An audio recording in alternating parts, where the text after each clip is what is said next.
baada ya kumaliza sala kuna mambo mawili, kuna adhkar, kuna na dua, imamu kuomba, maamuma wakaitikia amin. Kwa hivyo kuna ishu mbili hapa ambazo zataka ziwe wazi wazi. Ama adhkar asli yake ni israr, wa yustahabu dhikru aqiba salati sirran, na aya ya Qur'ani ipo wadhihi katika masala haya. Na Mtume sallallahu alayhi wasallam aliwaambia masahaba wazione ruhuma nafsi zao, kwa sababu wao hamwamuombi mtu ambaye ni kizii wala ambaye yupo mbali. Mtume sallallahu alayhi wasallam alipowaambia masahaba neno hili hakuwakataza kufanya dhikri kwa jahari.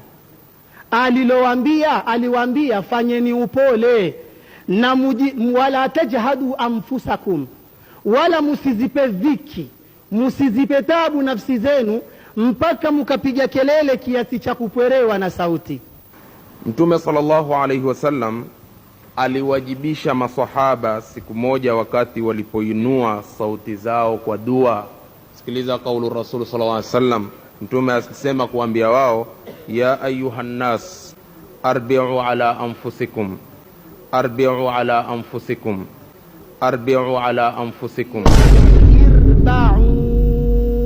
Irba'u. Ndio matatizo mkisema nzetu lugha ina matatizo. Mushkili uko hapo. Irba'u sio arbi'u wala sio arba'u. Irba'u. Tuomba wakizungumza wachunge kawaida, kwa sababu sisi tuna dhauki ya lugha ya Kiarabu.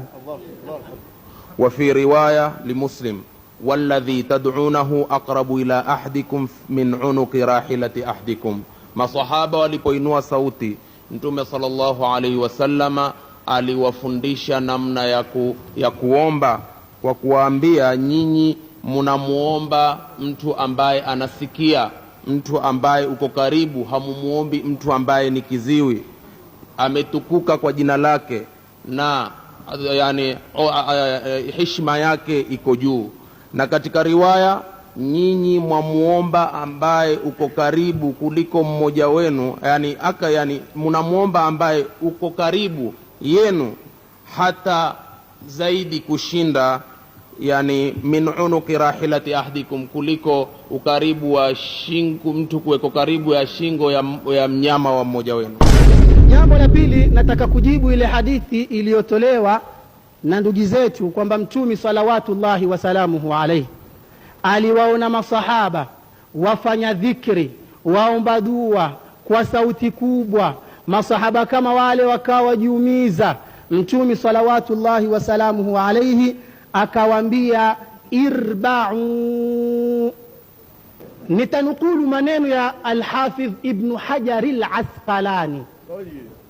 Ibn Hajar Al-Asqalani katika kuyazungumza maneno haya yuwatia sherehe, asema hivi: Mtume sallallahu alayhi wasallam alipowaambia masahaba neno hili hakuwakataza kufanya dhikri kwa jahari. Aliwaambia fanyeni upole, fa inna rifqa yakunu inda al-ifrati. Mtu unapomwambia shekhe omba taratibu, haimaanishi kwa sauti. Ni maana ya kwamba alipokuwa akiomba, alikuwa akiomba kwa ifrati, sauti kali kiasi cha kwamba yuwaumia yeye mwenyewe. Ziko adhkari ambazo zimepokewa kwa Mtume sallallahu alayhi wasallam ya kuthubutu adhkari zile kwa bwana Mtume Muhammad sallallahu alayhi wasallam.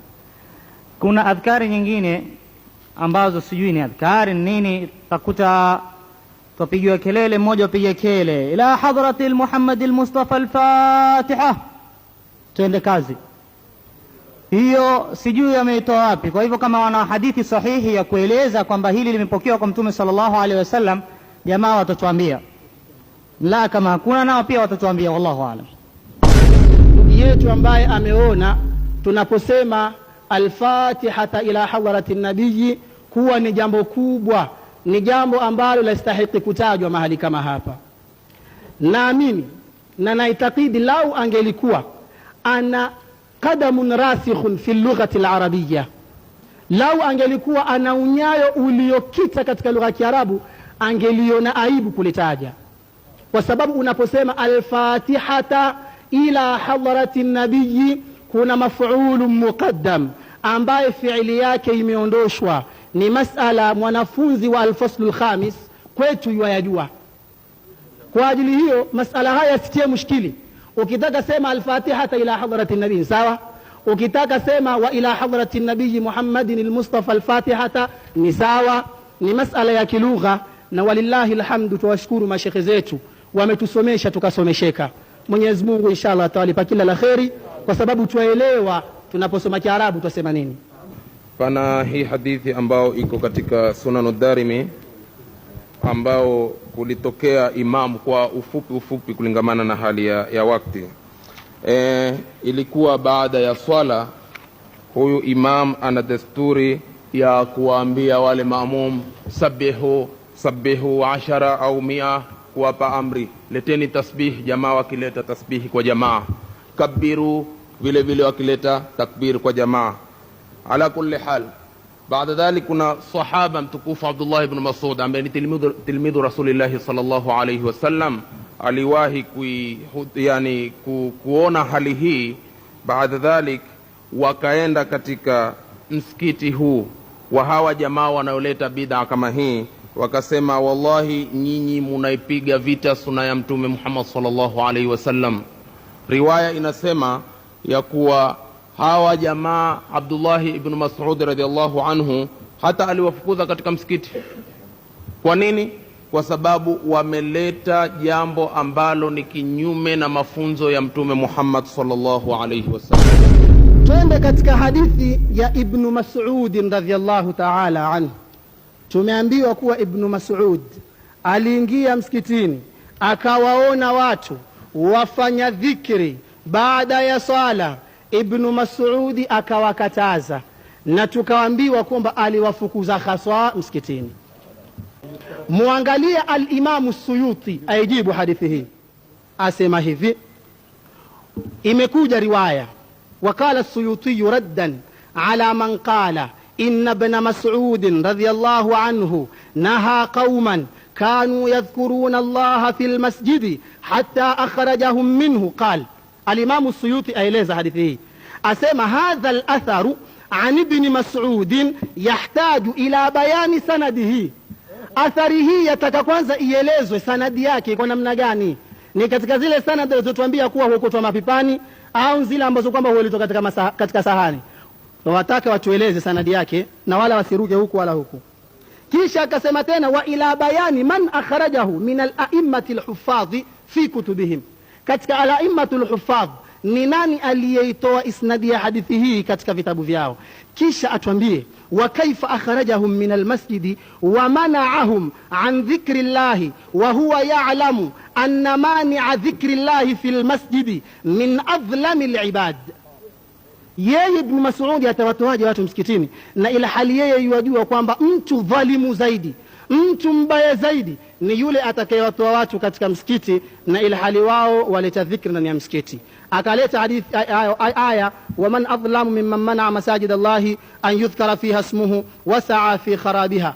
Aendelea Imam Suyuti yasema wa ala taqdiri thubutihi, tukadirieni imethubutu. Fahuwa muaradhun, sisemi muaridhun, na nikitaka nitasema muaridhun, na zote mbili ukiniuliza nitakwambia zote. Fahuwa muaridhun bil ahadithi al-kathirati, imepingwa na hadithi nyingi au imepingana na hadithi nyingi. Wa maadhalika akaendelea yote, kisha mwisho ikaletwa isnadi Sufyan ibn Wa'il asema hawa watu wamemzulia Ibn Mas'udi, kwa sababu mimi kila nikiona Ibn Mas'udi alikuwa akimtaja Mwenyezi Mungu Subhanahu wa Ta'ala. Ahibba fillah, haraka kwanza Mtume sallallahu alaihi wasallam asema arushia mchanga wale watu ambao wapendano kujisifu, watu ambao wajisifu kwa kuwa wana dhauku ya lugha. Si katika manhaju salafi salih mtu mbele ya umma kujisifu. Alaibu minka ya habibi. Yule asema kuonyesha ubingwa wa lugha, Mtume alikuwa akisema ana afsahu man nataqa bidhat, ana afsah, mimi ndiye hodari zaidi wa kuitamka harfu ya dhad. Alikuwa akifanya nini? Si akijisifu kwa lugha, alikuwa akijisifu kwa lugha kwamba hakuna niezae. Kwani urongo? Ni kweli. baada ya swala mtume alifundisha nini. Kama ni dhikri, tumesema tumetaja adhkari, nyinyi mmesema kwamba sisi tumekanusha. Hatujakanusha adhkari, hatukukanusha, na wewe ndio uliosema hivyo. Umesema ni maneno ya iftira, na mumewazulia wanazuoni na kuwazulia masahaba wa bwana mtume maneno ambayo hawakuyasema. No, what he said, you know, he has interfered with me. Walioanza kuleta dhikri sisi ni wao, walianza kutaja dhikri ni wao. Shafahamu kwamba mtume alikuwa akileta dhikri tena kimya kimya tena kadhaa. Shafahamu sisi. Kwa hivyo walipoleta na sisi tukaonyesha kwamba iko kwa sauti. Wao si tunataka watupingie kwamba mtume ankataza dua, basi na sisi tuonyeshe kwamba mtume alileta dua. Swali liko pale pale, bado hamjajibu swali. Semeni bwana mtume sallallahu alaihi wasallam katika ile kaifia aliyoifanya baada ya swala alifanya hivyo? Alinyanyua mikono akaomba dua, watu wakaitikia amin? Twataka dalili. Hamuna, itabaki ni hoja kwenu nyinyi kwamba sisi twasema watu wasali kama alivyosali bwana mtume, kwa sababu sala ni tawqifia na ibada, haiwezi kusaliwa kivoloa kila mtu kuleta yake. Hadithi ambayo kwamba imesema bisautihi al-a'la, alikuwa akitoka sauti ya juu. Warudi waangalie Sahih Bukhari na Sahih Muslim, sio tu kusema hakuna. Wajua hadithi zote za Bukhari na Muslim? Umeziangalia zote? Ziangalieni vizuri, na tukiwaonyesha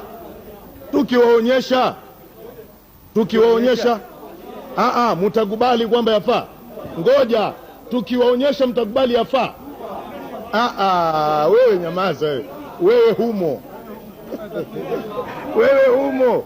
Kwani wao mulipopinga bisautihi al-a'la, mulisema hadithi hii hakuna katika Sahih Muslim. Hamkusema kwamba ni ya dhikri au nini, mulisema kwamba hadithi hii hakuna. Kwa nini hamkusema hadithi hii si ya dua? Namna gani jamaa? Hebu kuweni na mipango. Hizi hadithi tuzipata vizuri sana bana. Sala ni ibada, ni tawqifia, ni lazima mtu alete dalili vile alivyofanya bwana mtume. Bwana mtume amesema sallu kama raaitumuni usalli. Abdullah bin Mas'ud alipowakataza wale aliwakataza kwamba wameleta kaifia, sio alofundisha bwana mtume Muhammad sallallahu alaihi wasallam. Kwa hivyo hakuwakataza dhikri kwamba wasilete dhikri. Iftira, kumfanya iftira sahaba wa bwana mtume ni makosa, kwa sababu alowakataza Abdullah bin Mas'ud ni ile kaifia, namna ya kuileta ile dhikri. Sivyo aliwafundisha bwana mtume sallallahu alaihi wasallam, akawaambia masahaba wa bwana mtume wako mbele yenu, nyinyi munaanza kuleta uzushi. Ikiwa ni Abdullah bin Mas'ud, subhana man yarani wala arahu, sahabati rasulillah, ambaye kwamba yeye mwenyewe kasema ma raahul muslimuna hasanan fahuwa inda Allahi hasan. Yeye asema jambo lolote waislamu wameona ni zuri, kwa hivyo na Mungu na akbali ni zuri. Huyu bwana inge msikitini afukuze watu wamtaja Mungu?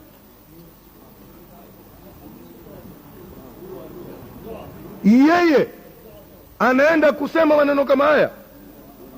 Hadith Abdullah ibn Abbas, and it is here I quote: رأيت علي بن عبد الله بن عباس وقد روى عن عبد الله بن عباس أن عبد الله بن عباس كان إذا صلى كبر 3 تكبيرات. When he finished the salat, he says Allahu Akbar, Allahu Akbar, Allahu Akbar 3 times, and he's jahran, and he says that is the sunnah of Prophet Muhammad sallallahu alaihi wasallam. And we say that is dhikr, that is not dua, and that is the sunnah of Prophet Muhammad sallallahu alaihi wasallam. Imam al-Shafi'i, Kitab al-Umm lil-Imam al-Shafi'i, volume 1, page 127. Imam al-Shafi'i says, hadith of Abdullah ibn Abbas, he says that Abdullah ibn Abbas said loudly that hadith, so that because Prophet sallallahu alaihi wasallam used to teach his Sahaba that dhikr.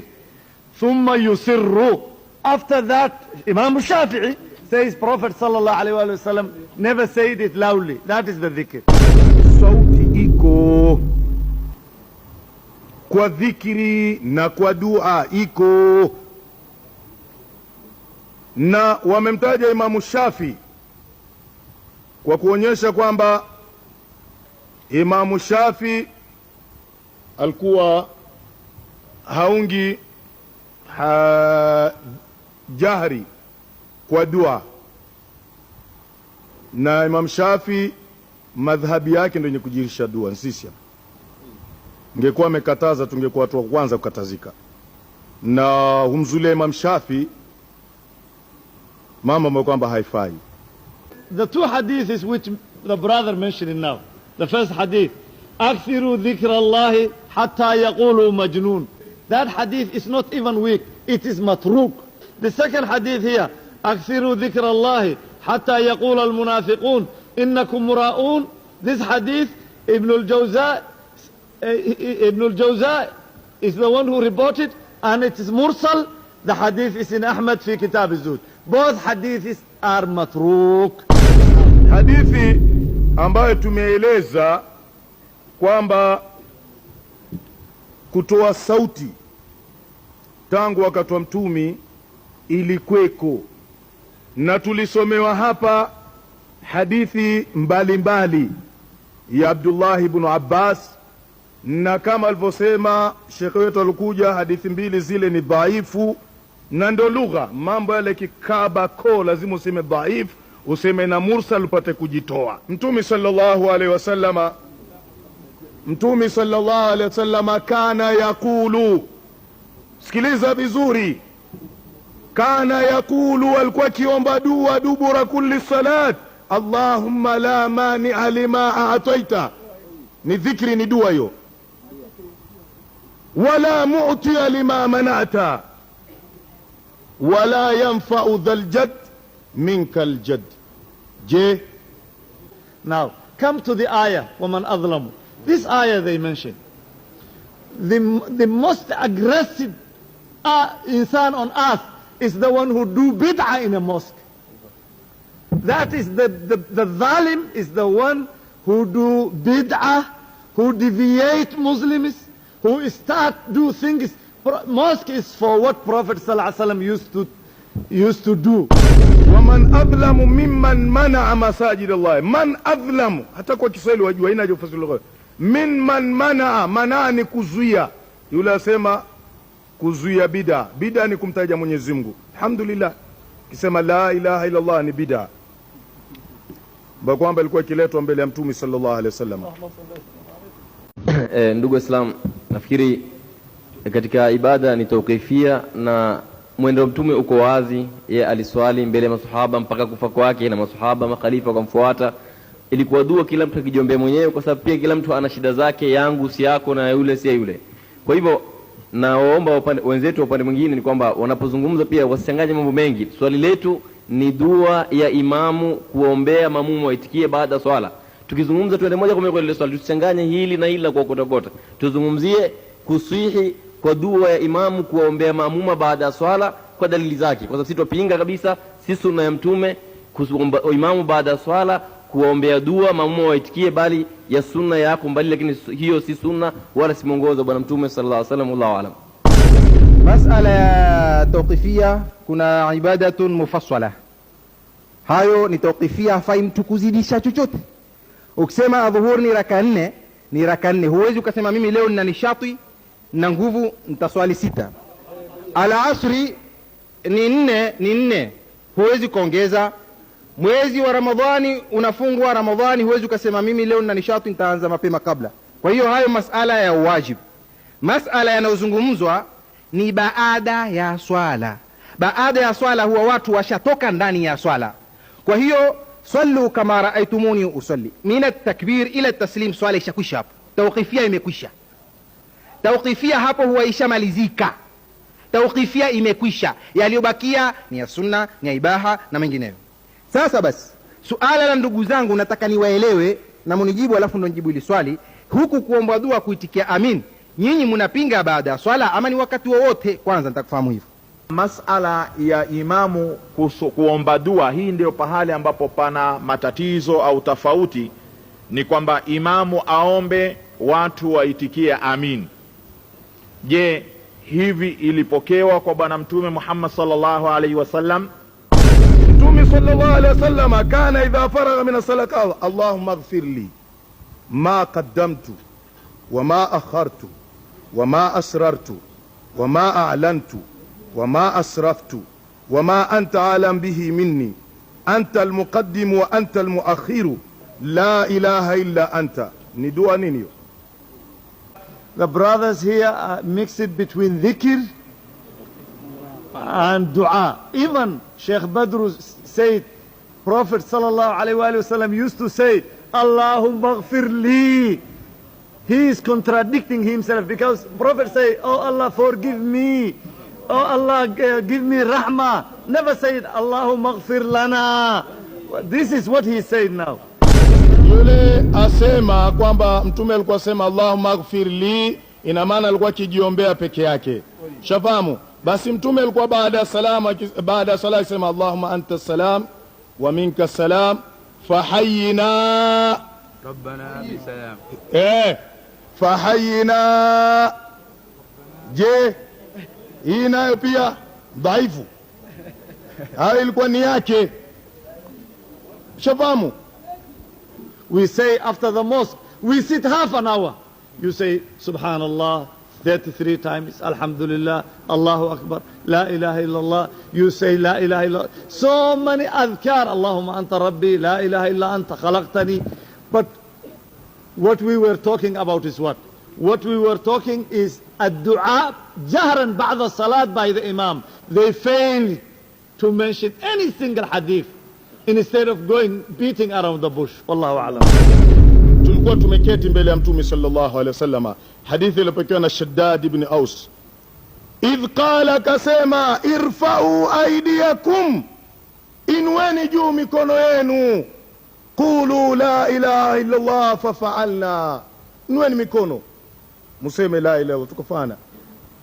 Kisha faqala Rasulullah sallallahu alaihi wasallam, Allahumma innaka ba'athani bihadhihi alkalimat wa amartani biha wa wa'adtani 'alayha aljanna innaka la tukhlifu almi'ad. Thumma qala abshiru fa inna Allaha qad ghafara lakum. The brothers, they don't have a single hadith which says Prophet sallallahu alaihi wasallam make dua after salat and Sahaba said Ameen. They don't have a single hadith which is sahih. We are requesting them to come to their sawab and follow the sunnah of Prophet Muhammad sallallahu alaihi wasallam. Let's follow the sunnah by doing the dhikr of Prophet Muhammad sallallahu alaihi wasallam. Mtume sallallahu alaihi wasallam dhikri soeleza alikuwa kileta kwa jahri, ushafahamu, na wale masahaba tuliosoma sasa hivi, Mtume sallallahu alaihi wasallam bia nini? Semeni, inweni mikono. Je, semeni la ilaha illa Allah. Shafahamu? Hizi zote ziko katika babul jahri bidhikri baada salah. Naam. Sasa dhikri baada salah, wewe elewi adhikru baada salah namna gani bana?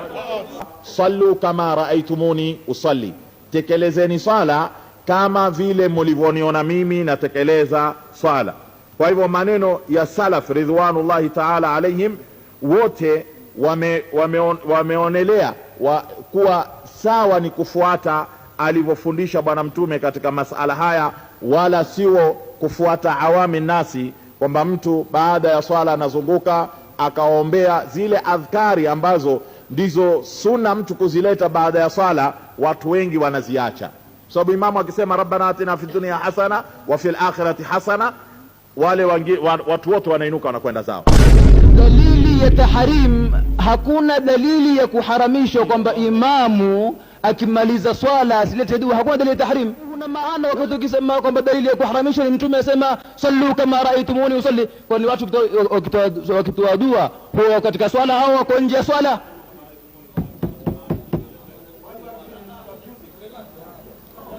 sallu kama raaitumuni usalli, min at-takbiri ila at-taslim, ni kuanzia kupiga takbiratul iftitah mpaka taslim ya kuhalil swala.